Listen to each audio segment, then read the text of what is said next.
اگر آپ نے اپنی بیوی کے ساتھ ہم بستری کی ہے اور آپ کا ارادہ ہے کہ میں اسی طرح سو جاتا ہوں، فجر کی نماز سے قبل بیدار ہوں گا تو پھر غسل کر لوں گا، ایسا کرنا درست ہے۔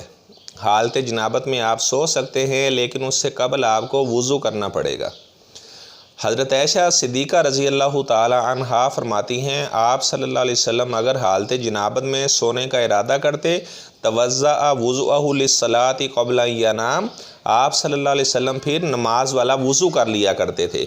اگر آپ صلی اللہ علیہ وسلم کوئی چیز کھانے کا ارادہ کرتے یا پینے کا ارادہ کرتے، غسل یدیہ، تو اپنے ہاتھوں کو اچھی طرح سے دھو لیتے۔ تو اگر آپ اس طرح کرنا چاہتے ہیں، حالت جنابت میں آپ سونا چاہتے ہیں، تو آپ نماز والا وضو کر لیں، اس کے بعد سو جائیں۔ ایک روایت وہ سند کے لحاظ سے اس میں انقطاع ہے، اس میں موجود ہے کہ 3 جگہ پر رحمت کے فرشتے نہیں جاتے۔ اس میں ایک جہاں پر آپ صلی اللہ علیہ وسلم نے فرمایا حالت جنابت میں آدمی لیٹا ہوتا ہے، وہاں پہ رحمت کا فرشتہ نہیں جاتا، الا کہ اگر وہ وضو کر کے سوتا ہے تو پھر رحمت کے فرشتے آتے ہیں۔ اللہ تعالی ہمیں آپ صلی اللہ علیہ وسلم کے تمام فرامین پر عمل پیرا ہونے کی توفیق عطا فرمائے۔